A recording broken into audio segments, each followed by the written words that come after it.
Shalom saudaraku sekalian, kasih setia Tuhan melimpah atas kita semua, amin. Bersyukur kepada Tuhan sebab Ia sungguh baik, Ia setia dengan janji-janjinya atas kita umat yang dikasihinya. Bible Study Online CK7 hari ini akan membahas pasal 21 ayat pertama sampai 17 dari kitab Yesaya. Nubuat mengenai Edom. Nubuat mengenai Babel, itu yang kita pelajari. Dan juga nubuat mengenai Arabia.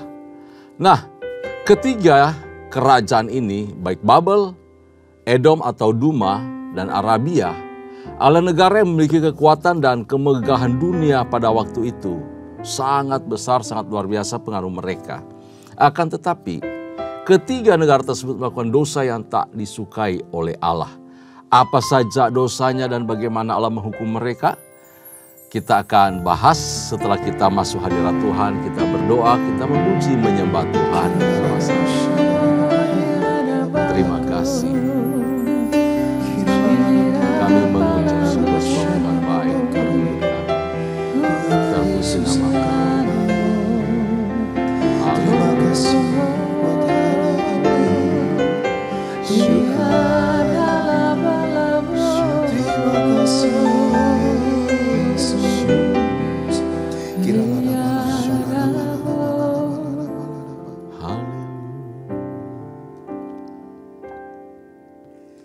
Ya Tuhan, punya mula kebesaran dan kejayaan.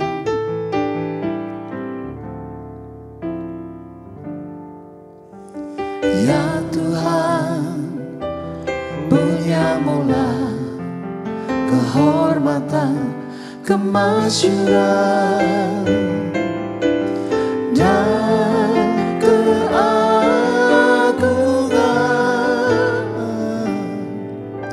Segala yang di langit dan yang di bumi kepunyaanmu. Hosana bagi Sang Raja, Hosana di tempat yang maha tinggi.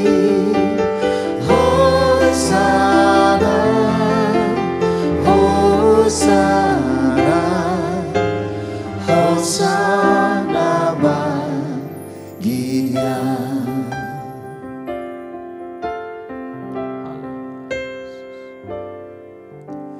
Ya Tuhan, punya mula kebesaran dan kejayaan.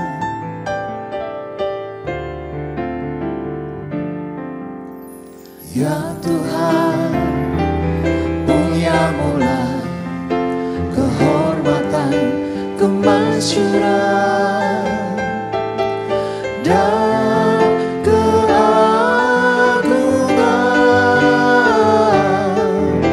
Segala yang di langit dan yang di bumi kepunyaanmu.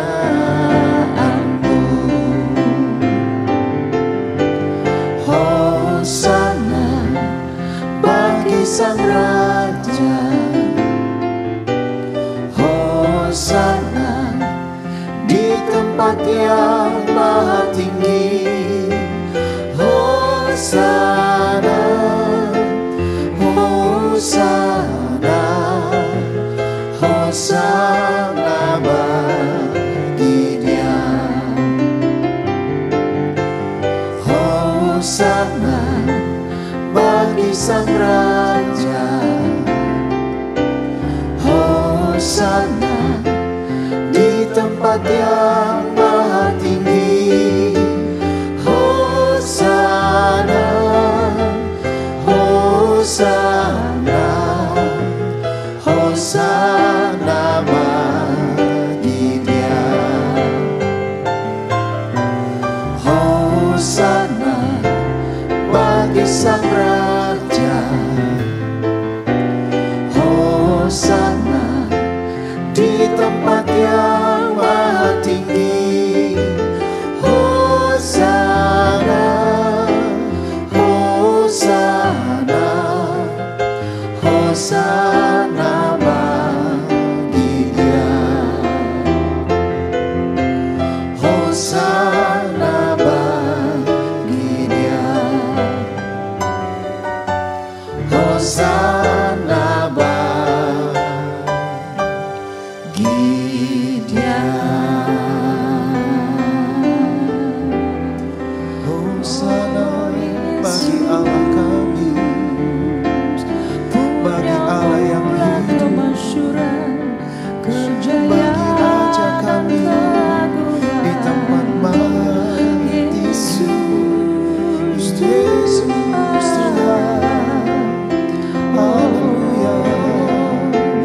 Tuhan, mulialah namamu di bumi ini, namamu diagungkan di bumi. Kemuliaanmu di surga mengatasi bintang. Betapa mulia namamu Tuhan. Tuhan, mulialah namamu di bumi ini, namamu diagungkan di bumi. Kemuliaanmu di surga mengatasi bintang. Betapa mulia namamu Tuhan. Bila ku pandang ke langit, bulan dan segala bintang, ku heran kau memperhatikanku. Kau pilih dan kasihiku, memahkotaiku. Sebab itu ku puji kau selamanya. Bila ku pandang ke langit, bulan dan segala bintang, ku heran kau memperhatikanku. Kau pilih dan kasihiku, memahkotaiku. Sebab itu ku puji kau selamanya. Tuhan, mulialah namamu di bumi ini, namamu diagungkan di bumi. Kemuliaanmu di surga mengatasi bintang. Betapa mulia namamu Tuhan. Betapa mulia namamu Tuhan. Betapa mulia namamu Tuhan. Kami mengucap syukur punya Allah yang hebat, yang dahsyat, yang masyhur, yang sungguh keagungan yang mengatasi langit maupun bumi. Terima kasih ya Tuhan, terpuji-pujilah namamu. Kami percaya Engkau hadir ketika kami membahas, ketika kami belajar, ketika kami merenungkan kebenaran firman-Mu. Roh-Mu bekerja di tengah-tengah kami, urapi dan berkati kami semua. Terpujilah namamu ya Tuhan. Di dalam nama Yesus, roh hikmat, roh pengetahuan, turun atas kami semua, sehingga sungguh-sungguh kami dapat diberkati oleh firman Tuhan yang akan kami pelajari bersama-sama hari ini. Terpuji namamu, dalam nama Yesus kami bersyukur, kami berdoa. Haleluya, haleluya. Amin. Puji Tuhan, Bapak Ibu kekasih di dalam Tuhan, mari saya ajak kita semua membaca kebenaran firman Tuhan yang terdapat di dalam Yesaya pasalnya yang ke-21. Iya. Di buku Alkitab saya ada di halaman 749. Jika sudah buka semua, saya akan pandu kita membaca ya ayat pertama sampai ayat 10. Nah, sebelumnya saya kasih pengantar begini Bapak Ibu kasih dalam Tuhan, bahwa sesungguhnya peristiwa yang dicatat di dalam Yesaya pasal 20 yang kita pelajari waktu kemarin, yaitu ucapan ilahi terhadap Mesir dan Ethiopia, dan juga pasal 21, ucapan ilahi terhadap Babel, dan ucapan terhadap Duma dan kemudian Arabia, itu terjadi pada waktu penaklukan yang dilakukan oleh Raja Sargon II dari Asyur. Sekitar tahun 711 sampai 710 sebelum Masehi. Di mana ada Asdod, ada Babel, Elam, Samaria, semua penduduknya dibuang dari tempat asalnya, ya, dari tempat asalnya. Termasuk Israel Utara sampai disebut ada 10 suku yang terhilang. Sebab karena apa? Mereka diambil dari negeri tersebut lalu diserahkan ke seluruh wilayah-wilayah lain yang ada di kekuasaan Asyur. Sehingga seluruh identitas budaya apapun hilang semua tanpa jejak. Nah itu dikatakan 10 suku yang hilang. Itu karena tindakan Asyur. Nah Bapak Ibu saudara Tuhan, Yehuda juga ditaklukkan oleh Raja Sargon sebenarnya. Di mana Raja Hizkia sebagai Raja Yehuda kemudian mengabdi. Walaupun tidak ditaklukkan Yehuda, tidak dikuasai, tetapi selama pengepungan tersebut Raja Hizkia takluk kepada Raja Asyur. Lalu kemudian memberikan upeti kepada Asyur. Nah, tetapi penduduknya memang tidak dibuang sama sekali karena belum dikalahkan, belum ditaklukkan Yehuda. Bapak Ibu saudara Tuhan, hal ini terjadi sebelum peristiwa yang namanya Yehuda dibuang atau ditaklukkan oleh Babel dan dibuang ke wilayah Babel. Mari kita baca bersama-sama dari ayat pertama sampai ayat yang ke-10 lebih dahulu ya. Ucapan ilahi terhadap Babel. Ucapan ilahi terhadap padang gurun di tepi laut seperti puting beliung mendesing lewat di tanah Negeb. Demikianlah datangnya dari padang gurun, dari negeri yang dahsyat. Satu penglihatan yang kejam sebab telah diberitakan kepadaku. Penggarong-penggarong perusak-perusak. Majulah hai Elam, kepunglah hai Madai. Aku hentikan semua keluh yang ditimbulkannya. Sebab itu pinggangku amat sakit. Sakit mulas menimpa aku, seperti sakit mulas perempuan yang melahirkan. Aku terbungkuk-bungkuk tidak mendengar lagi. Aku terkejut tidak melihat lagi. Hatiku gelisah, kekejutan meliputi aku. Malam hari yang selalu kurindukan itu sekarang menggetarkan aku. Orang sibuk menyajikan hidangan, mengatur tempat-tempat duduk, makan minum, tiba-tiba kedengaran, hai para panglima, siaplah tempur, minyakilah perisai, sebab beginilah firman Tuhan kepadaku. Pergilah, tempatkanlah seorang peninjau, apa yang dilihatnya haruslah diberitahukannya. Apabila dilihatnya pasukan, pasang-pasangan, orang berkuda, pasukan keledai, pasukan unta, maka haruslah diperhatikannya sungguh-sungguh dengan penuh perhatian. Kemudian berserulah orang yang melihat itu di tempat peninjauan, ya Tuanku, aku beri senantiasa sehari suntuk, dan di tempat pengawalanku aku terpancang setiap malam.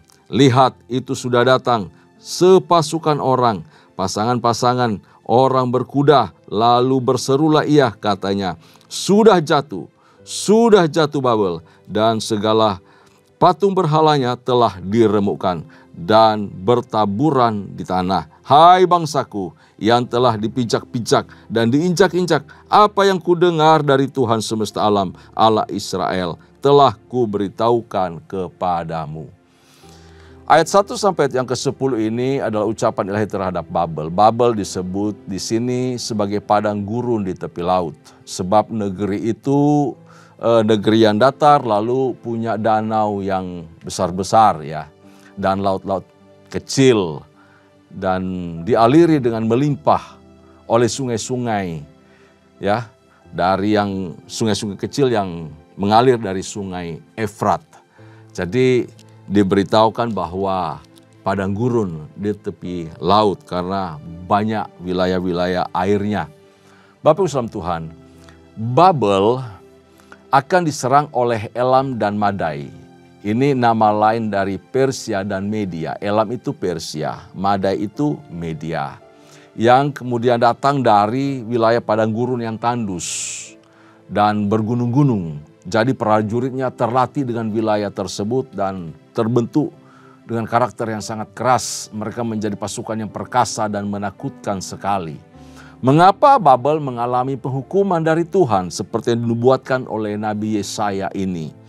Ya, tentu saja tidak sembarang atau tidak semena-mena Tuhan menyampaikan niatnya, kehendaknya, lalu minta kepada nabi untuk bernubuat menyampaikan pesan Tuhan.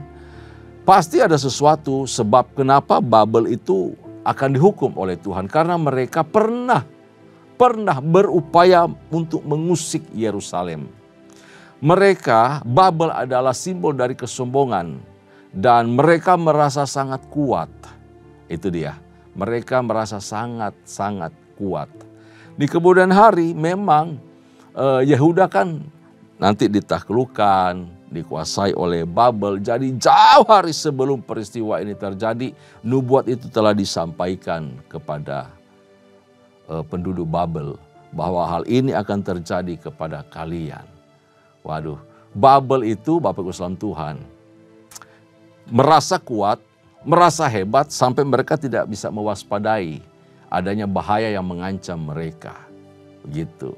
Babel menjadi pusat dari penyembahan berhala, pusat dari ilmu sihir, dan juga menjadi tempat yang sangat populer dengan pelecuran bakti di kuil dewa-dewa mereka.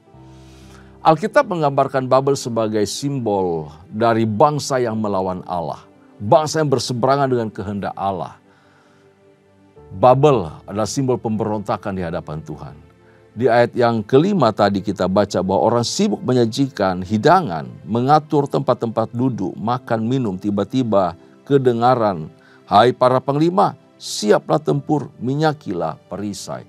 Ini ada keterkejutan luar biasa. Sementara mereka berpesta, tiba-tiba dapat serangan yang luar biasa. Ini kisah yang terjadi ketika di waktu nanti, ya, Raja Belsasar berpesta porah. Kemudian terlihat satu tangan sedang menulis di dinding. Tulisan dengan huruf-huruf mistis yang tidak bisa dibaca oleh siapapun kecuali oleh Daniel. Tulisan di dinding. Kemudian Daniel menerjemahkan tulisan tersebut dalam bahasa atau dalam kalimat mene mene tekel ufarsin. Raja Belsasar menjadi pucat dengan tulisan itu. Sendi-sendi pangkal pahanya gemeretak, goyang. Wow, ketakutan luar biasa menimpa dia.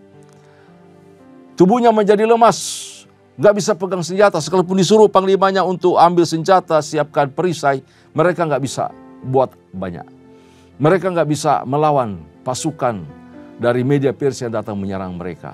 Itu semua tercatat dalam Daniel pasal yang kelima, ayat yang ke-6 dan seterusnya. Nubuat ini juga menjadi perhatian dari Daniel dan umat Allah. Ya, yang waktu itu menjadi tawanan di Babel. Sang nabi menyapa umat atas nama Allah. Hai bangsaku yang telah dipijak-pijak dan diinjak-injak. Jadi nabi sudah memberikan lebih dahulu pesan. Kondisinya akan seperti ini. Wah, hebat. Jauh sebelum peristiwa itu terjadi, Tuhan sudah sampaikan pesan lebih dulu. Hal ini pasti akan terjadi. Betul bahwa Media dan Persia yang menaklukkan kerajaan Babel nantinya. Dan di zaman Raja Belsasar itu, keturunan dari Nebukadnezar. Nabi memberi mereka harapan adanya pembebasan dari Tuhan. Bangsaku yang telah dipijak-pijak, diinjak-injak. Akan datang pertolongan dari Tuhan. Allah Israel mendengar keluh kesah mereka.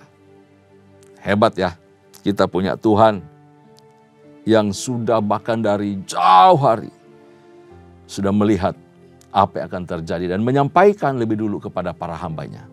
Disampaikan dulu kepada umatnya pesan Tuhan. Jika hal ini terjadi, ini yang kamu lakukan. Dan apa yang Tuhan sampaikan tidak pernah meleset. Tepat luar biasa. Baik, kita lanjutkan. Ayat 11 sampai 12. Ini adalah nubuat singkat mengenai bangsa Duma. Duma itu adalah kota dari anak keturunan Ismail dan tergabung di dalam wilayah Edom. Ya, Duma itu salah satu anak dari Ismail.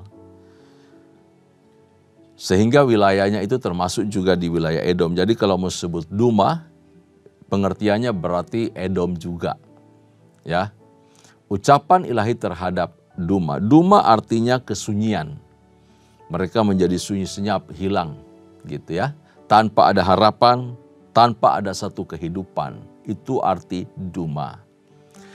Yesaya sebagai seorang pengawal atau penjaga didatangi oleh penduduk Edom yang menanyakan mengenai nasib mereka. Itulah isi dari dua ayat, dari ayat 11 sampai 12 dikatakan demikian. Ucapan ilahi terhadap Duma, ada seorang berseru kepadaku dari Seir, Edom. Hai pengawal, masih lama malam ini? Hai pengawal, masih lama malam ini? Malam itu bicara mengenai kekelaman. Malam adalah simbol dari kegelapan, ya, yang sedang dialami oleh satu bangsa. Malam adalah keadaan yang tidak baik. Malam adalah suatu kondisi akibat dari sebuah penghukuman, ketidaknyamanan, tidak enak, penderitaan, kesesakan, itu malam. Jadi orang Edom bertanya, kapan malam akan berlalu? Lalu Yesaya menjawab bahwa pagi akan datang. Gitu ya, pagi akan datang. Pengintai itu berkata, pagi akan datang. Tetapi malam juga. Jika kamu mau bertanya, datanglah, bertanyalah sekali lagi. Jadi Nabi memberitahukan pagi akan datang, tetapi malam juga akan datang. Pagi itu merupakan simbol dari sinar pengharapan yang datang daripada Allah. Jawaban Yesaya terhadap seruan orang Edom ini menunjukkan besarnya kasih karunia Tuhan kepada setiap orang. Tidak pandang bulu, tidak pandang dari bangsa mana, ya. Tuhan memperhatikan semua bangsa, mengasihi semua bangsa, diberi kesempatan yang sama. Nah, jawaban Yesaya terhadap seruan orang Edom ini memberi pengharapan juga kepada mereka bahwa akan ada datang pagi, akan ada datang kelepasan, akan datang sukacita, akan datang pengharapan. Namun, kita perhatikan di sini, bagi kita orang percaya, di tengah keadaan berdosa sekalipun, Tuhan tetap kasih kita kesempatan, anugerah. Tuhan tetap kasih kita kesempatan untuk bertobat. Kepada orang Duma, kepada Edom juga Tuhan kasih. Pagi akan datang, pengharapan akan tiba, pertolongan Tuhan akan tiba atasmu. Asal kamu bertobat. Asal Edom bertobat dan berbalik, maka Allah akan mengampuni dan mengasihinya. Kalimat ini sudah melekat di dalam hidup kita. Sebagai orang percaya kita sadar betul. Setiap kali pelanggaran yang kita lakukan, Tuhan sudah lebih dahulu menyediakan anugerah pengampunan. Dia berkata sudah selesai. Setiap dosa telah dibereskan. Kita tinggal perlu datang kepada Tuhan, mengakui, sadar bahwa yang kita lakukan adalah dosa dan menyakiti hati Allah. Dan Tuhan mengampuni segala pelanggaran kita. Jika memilih fajar pagi datang mereka, Edom harus mencari Allah. Edom harus percaya, harus beriman dan harus menyembah kepada Tuhan. Dan tidak lagi hidup di dalam dosa. Hal ini tentu saja berlaku kepada semua bangsa dan kepada kita juga. Ya, kepada kita juga. Pertanyaannya, mengapa Edom, mengapa Duma dihukum Tuhan? Mengapa Duma mendapatkan nubuat mengenai penghukuman itu? Walaupun datang secerca harapan, tetapi akan juga datang malam. Pagi akan datang, tapi malam juga. Ternyata dari anugerah itu ada batas waktu yang Tuhan kasih. Untuk kemudian mereka bertobat, jika tidak kegelapan juga akan datang. Sebabnya apa orang Edom dapat hukuman dari Tuhan? Karena waktu Israel jatuh ke tangan Asyur, Israel sebelah utara. Juga kemudian Yehuda waktu jatuh, waktu dibawa ke Babel. Edom itu bersukacita, lalu kemudian mereka menjarah. Mereka memandang rendah, apa ya Israel utara, apa ya Yehuda juga. lemah mereka bergembira senang dengan kejatuhan saudaranya. Bahkan mereka berniat hendak memiliki wilayah-wilayah yang ada di utara maupun yang ada di selatan, di Yehuda. Edom itu punya kesombongan yang luar biasa. Merasa kuat, merasa bangga, dan mengandalkan kemampuan sendiri. Ya, apalagi posisi geografis dari Edom itu, letak kerajaannya ada di atas bukit, ya, sehingga membuat mereka juga cukup sulit untuk ditaklukkan. Yehuda boleh jatuh, Yerusalem boleh jatuh, kami tidak, belum tentu. Ya, kira-kira begitu. Karena itu baik Yesaya maupun juga Nabi Yehezkiel dan juga ada Nabi Obadja menubuatkan mengenai Edom. Mereka mengecam tindakan Edom. Kok saudaramu jatuh, kamu tertawain. Saudaramu jatuh, kamu bersuka cita. Bahkan kamu ingin merampasi dia. Nasib orang Yehuda, nasib orang Israel Utara seperti orang jatuh dari tangga ketimpa tangga juga. Ya, udah jatuh, timpa tangga. Kira-kira begitu. Nasib bertubi-tubi. Kondisi yang sangat sulit dialami oleh orang Israel.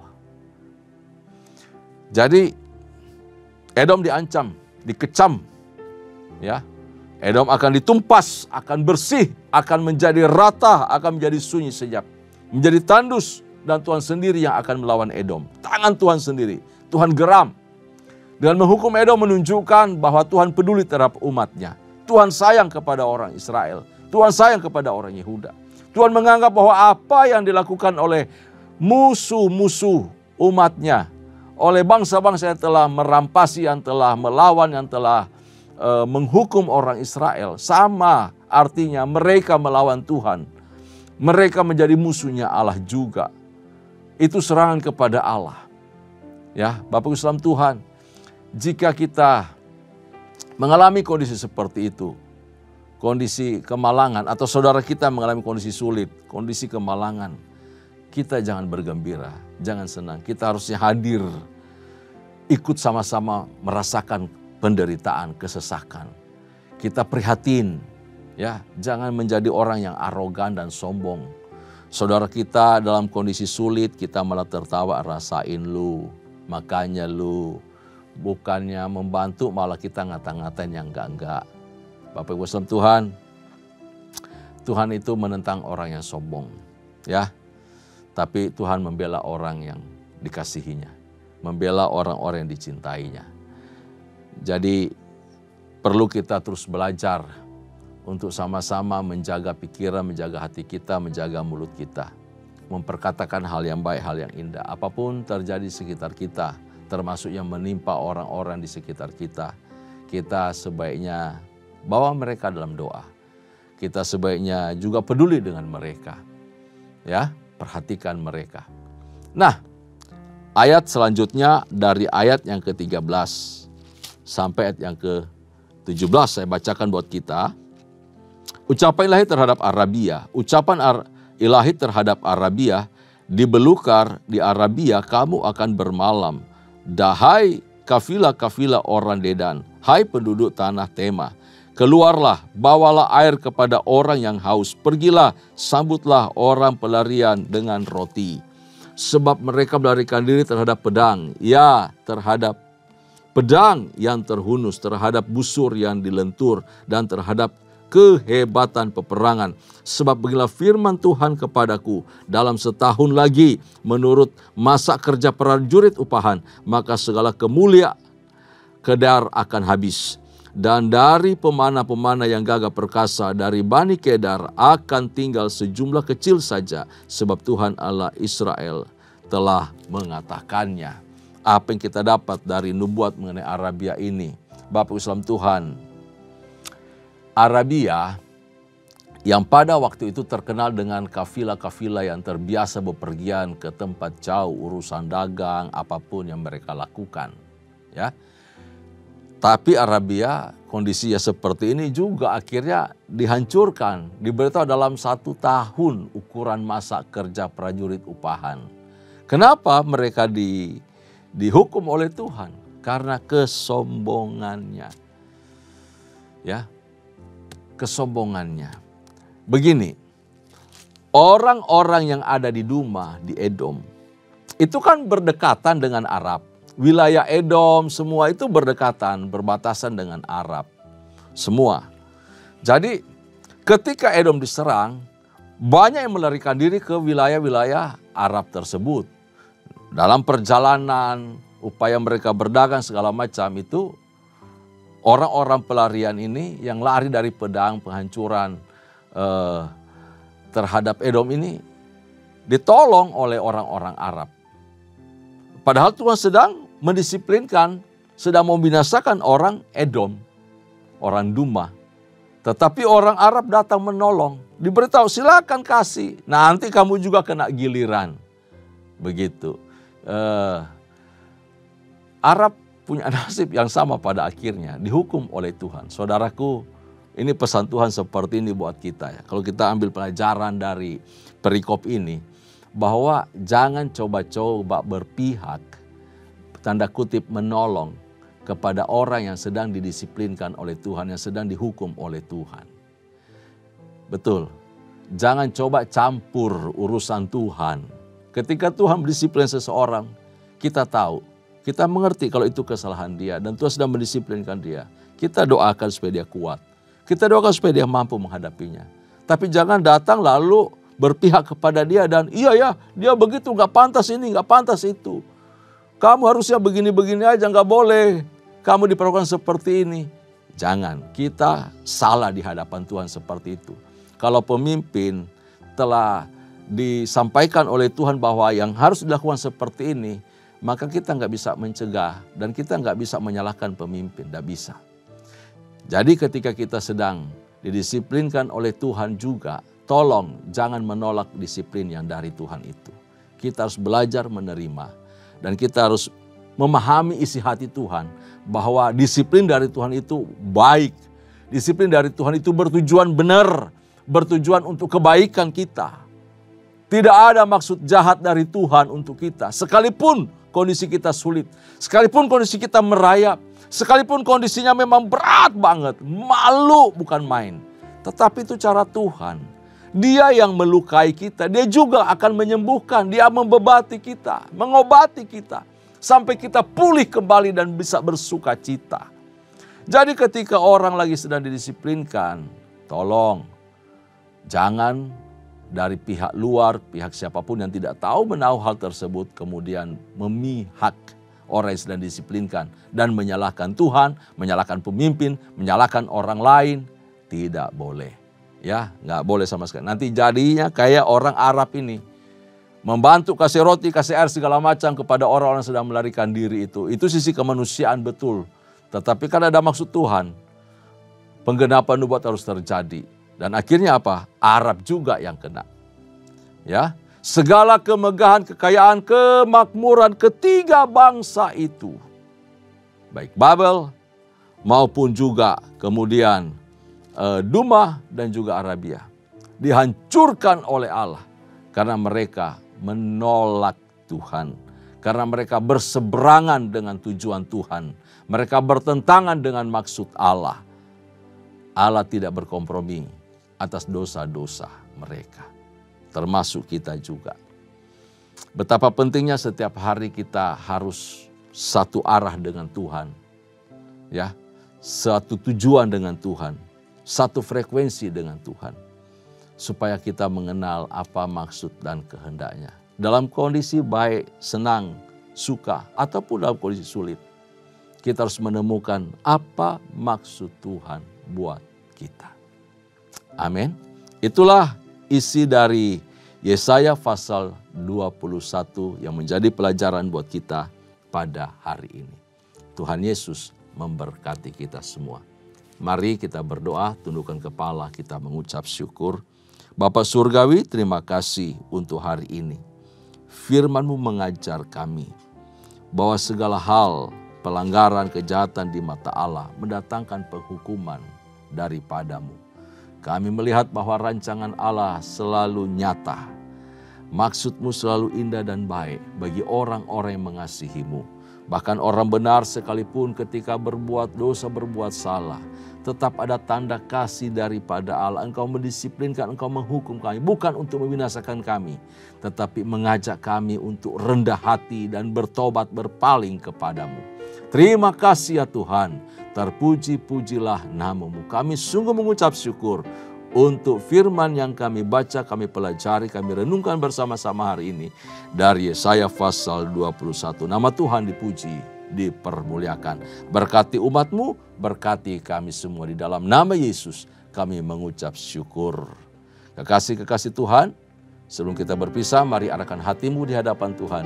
Dan terimalah anugerah serta berkat yang melimpah dari Allah Bapa, kasih sayang dalam Kristus Yesus Tuhan, serta persekutuan yang manis dengan Roh Kudus menyertai kita mulai hari ini sampai parusia Tuhan datang pada kali yang kedua, bahkan sampai selama-lamanya. Setiap kita yang percaya, sama-sama katakan amin.